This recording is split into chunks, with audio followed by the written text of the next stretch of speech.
Hoje, um presidiário sai da cadeia e se ele escapa por tempo suficiente, dependendo do crime que cometeu, evidentemente, o Estado perde poder de puni-lo. Se eu fosse governador do Estado na época da Operação Verão, da Operação Escudo, eu não teria terminado essas operações tão cedo quanto o governador Tarcísio. Nunca houve tanta sensação de insegurança no Estado de São Paulo e no Brasil como agora.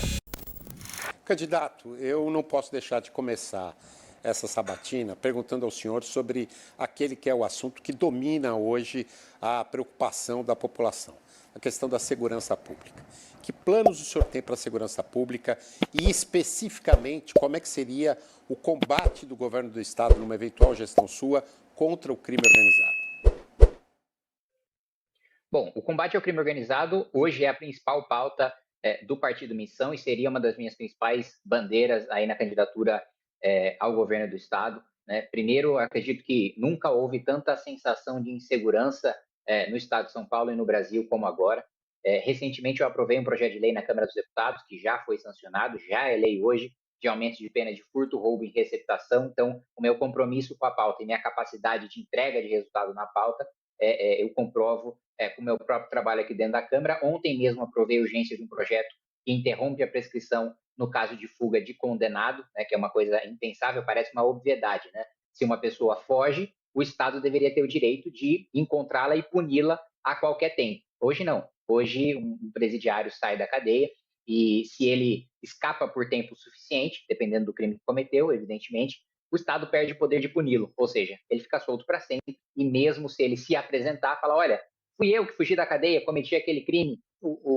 como o crime prescreveu, ele não pode mais ser punido. Em relação ao governo do Estado de São Paulo, eu acho, primeiro, que é preciso fazer uma integração de câmeras com inteligência artificial por todo o Estado, porque hoje nós temos lista em que as câmeras reconhecem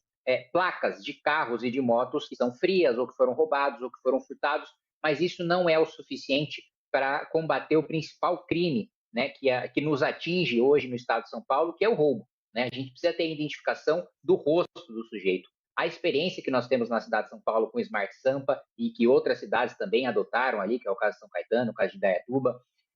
foi muito bem sucedida, né, do uso da inteligência artificial para fazer o reconhecimento facial, e eu acredito também que deva haver uma integração do sistema de segurança, da Secretaria de Segurança Pública de São Paulo com o sistema Cortex, também do Ministério da Justiça, para que todas as lideranças do crime organizado que já estejam com mandado de prisão expedido não consigam mais nem entrar e nem sair do Estado de São Paulo. Porque, como a gente tem algumas cidades que possuem esse sistema e outras que não possuem, os criminosos, basicamente, eles saem das cidades que possuem, para não serem pegos, para não serem presos, e vão para as que não possuem. Se a gente tiver isso em todo o Estado, eles vão ser obrigados a sair do Estado, os foragidos dificilmente vão conseguir permanecer no Estado nessa situação. Um outro ponto que eu acho importante também é ter a colaboração dos municípios. E eu acho que a gente poderia, na parte de distribuição discricionária do ICMS, enviar mais recursos para cidades que tiverem os melhores, a melhor melhoria nos indicadores. Né? Então, os municípios, a gente sabe hoje, já foi reconhecido pelo Supremo Tribunal Federal e pelo Congresso Nacional, que existe também a competência dos municípios em relação à segurança por meio das guardas municipais, que são polícias, na realidade, polícias municipais, e fazer uma premiação, né, e um incentivo para que as cidades que trouxerem os melhores indicadores, aquelas que tiverem o maior aumento naquele indicador, então, se a cidade está numa situação de calamidade, tem uma melhora, ela recebe um reforço para fazer um investimento em segurança pública. Se a segurança pública daquela cidade já é boa, a gente não vai premiá-la por já estar numa boa situação, mas se ela melhorar ainda mais a situação daquela cidade por meio do repasse discricionário do ICMS, porque, e eu vejo isso aqui principalmente da perspectiva federal, mas que se reflete também no Estado, a gente tem uma espécie de incentivo perverso, porque muitas vezes a distribuição de verbas ela se dá para as cidades, para os estados que têm os piores indicadores, sob a justificativa de que, se está pior, precisa de mais dinheiro. Qual que é a consequência histórica que a gente tem há mais de 80 anos, essa, entre aspas, combate às desigualdades regionais? Os estados pobres, continuaram com péssimos indicadores, e a gente criou um incentivo perverso de quanto pior for o gestor, mais recurso ele recebe. Então, eu adicionaria aí um último ponto, da gente impedir completamente que aconteça no Estado de São Paulo o que aconteceu no Rio de Janeiro, que haja domínio de territórios. Se eu fosse governador do Estado na época da Operação Verão, da Operação Escudo, eu não teria terminado essas operações tão cedo quanto o governador Tarcísio, na minha avaliação, ele recuou por medo de apanhar da imprensa, por medo de apanhar de partidos de esquerda. Eu não teria esse receio de levar as operações às suas últimas consequências, porque o PCC, durante a gestão Tarcísio, ele teve uma oportunidade,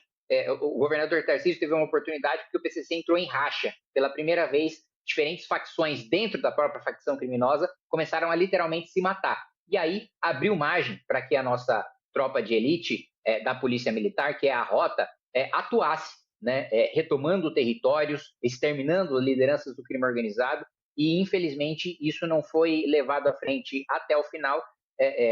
pelo receio do governador. E outro ponto, o governador Tarcísio prometeu estruturação, né, das polícias, né, não regulamentou a lei orgânica das polícias que nós aprovamos aqui no Congresso Nacional, que moderniza o sistema, que facilita principalmente a investigação, e a gente sabe que o número de resolução de crimes é muito baixo no Estado de São Paulo e no Brasil de maneira geral. Não deu o reajuste salarial que prometeu. Polícia de São Paulo, o Estado de São Paulo paga o salário de polícias militares de outros estados por causa do nosso pacto federativo, mas a nossa própria polícia tem uma remuneração muito baixa comparada com outras, ao mesmo tempo os equipamentos. A gente precisa de drones para a polícia científica, a gente precisa de cromatógrafos, que é o equipamento que identifica as substâncias químicas da droga, para passar para o rol de drogas da Anvisa e evitar que apreensões de droga não sejam consideradas tráfico, porque aquela substância não está no rol da Anvisa. Existem várias medidas que a gente pode tomar para melhorar a segurança pública do Estado de São Paulo, que tendo, na minha avaliação, melhor polícia militar, melhor polícia científica, melhor polícia penal, melhor polícia civil, um dos melhores ministérios públicos, teria a capacidade de ter uma segurança muito melhor e muito superior a outros estados. E, infelizmente, mesmo que a gente viva uma situação de insegurança no Brasil todo, no estado de São Paulo ele poderia estar melhor em relação a outros. Deputado, o senhor falou de várias iniciativas que tomaria como governador eleito para melhorar a segurança aqui, porque por mais